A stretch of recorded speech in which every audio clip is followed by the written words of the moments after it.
rencontré Jésus, comme j'ai dit, j'ai été influencé négativement, j'ai connu la pornographie, j'ai été tenu même par la pornographie, la masturbation, je vous le dis parce que je veux être honnête, je ne veux rien cacher. C'est Jésus qui l'a fait, je veux donner la gloire à Jésus. Et s'il l'a fait pour moi, il peut le faire pour beaucoup d'autres personnes. Je sais par expérience qu'il y a beaucoup de personnes qui sont liées mais qui n'osent pas parler. Il y a beaucoup de personnes qui vivent ce que moi j'ai vécu mais qui n'osent pas parler. Et qui sont emprisonnés et qui se laissent bouffer par ces choses. Et moi j'ai eu la grâce de pouvoir en parler à Jésus. Et il m'en a délivré. Je me suis battu contre la pornographie, contre la masturbation pendant des années. Je me suis promis de ne plus recommencer, mais 2 jours après, je retombais. Et j'en avais marre, j'avais honte même de moi-même. Mais quand j'ai donné ma vie à Jésus, quand j'ai accepté Jésus, mais du jour au lendemain, il m'en a délivré. Ça fait 8 ans que je marche avec Jésus. Ça fait 8 ans que je n'ai plus regardé un film pornographique. Ça fait 8 ans que je ne me suis plus masturbé. Ça fait 8 ans que je suis fidèle à ma femme. Moi qui ne pouvais pas être fidèle même une semaine. Et pour moi, c'est vraiment un miracle. C'est vraiment la preuve que Dieu agit. C'est vraiment la preuve que Dieu est vivant. Donc c'est mon message pour vous. Bien sûr, je ne veux pas cracher sur l'argent, sur la gloire, sur les voitures. J'aime les belles choses. Et ce serait bizarre d'aimer les mauvaises choses. Mais aujourd'hui, mon regard par rapport à ces choses a changé. Aujourd'hui, j'ai compris que la vie, ce n'est pas courir après ces choses. Dieu nous les donne et veut qu'on les utilise bien.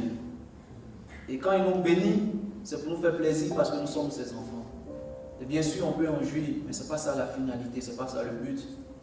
Aujourd'hui, mon but, ma priorité, c'est ma relation avec Jésus. Aujourd'hui, ma fierté, ce n'est pas d'être footballeur. Ma fierté, ce n'est pas qu'on me reconnaisse quand je suis dehors, qu'on me considère comme une star. Non. Ma fierté, c'est d'être enfant de Dieu. Ma fierté, c'est d'appartenir à l'équipe du royaume de Dieu. Et ça, c'est ma plus grande fierté. Et ça, c'est mon identité aujourd'hui. Et jamais contre quelque chose d'autre, je ne changerai cela. Et donc, mon interpellation pour vous ce soir, c'est que tout le monde sait que le poisson n'est épanoui que dans l'eau. Le poisson a été créé pour vivre dans l'eau. Si vous retirez le poisson de l'eau, il y a problème pour le poisson. Et après, il meurt. Une plante, elle est épanouie quand elle est plantée dans la terre. Si vous retirez la plante de la terre, en peu de temps, c'est juste une histoire de temps, elle va se faner, elle va mourir. L'homme a été créé pour être en relation avec Dieu. Et l'homme ne trouve son plein épanouissement qu'en Dieu. On peut chercher tout ce qu'on veut. On peut raconter tout ce qu'on veut. On peut expliquer tout ce qu'on veut. J'ai connu des hommes célèbres. J'ai rencontré des hommes célèbres. Je suis rentré dans des endroits que je n'aurais pas imaginé étant petit. Je côtoie encore des personnes qu'on appelle des stars. J'entends les problèmes que ces personnes ont. Je connais les problèmes que ces personnes ont. Elles sont vides, ces personnes. Pourtant, tout le monde les applaudit. Tout le monde en parle. Tout le monde veut leur ressembler.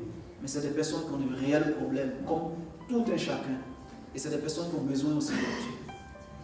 Et pour moi, le véritable modèle, c'est Jésus. Je me suis rendu compte que dans la vie, on peut être connu sans être connu. On peut être connu parce qu'on parle de nous dans les médias, mais on peut ne pas être connu parce que personne ne sait exactement ce que nous vivons. Parce que tous, on ne montre pas nos faiblesses comme nous sommes dehors. Tous, on donne l'impression dehors que tout va bien. Mais à l'intérieur, il y a beaucoup de choses qui se passent que Dieu seul sait et que Dieu seul peut mettre en ordre. Le vrai bonheur vient de Dieu. Et pour être heureux, il faut revenir à Dieu. C'est ce que j'ai fait. Aujourd'hui, je suis un homme heureux. Je profite de la vie avec ma famille. Le foot, je l'aime toujours. Mais mon premier amour, c'est Jésus. C'est ce que je suis venu vous partager ce soir. Voilà.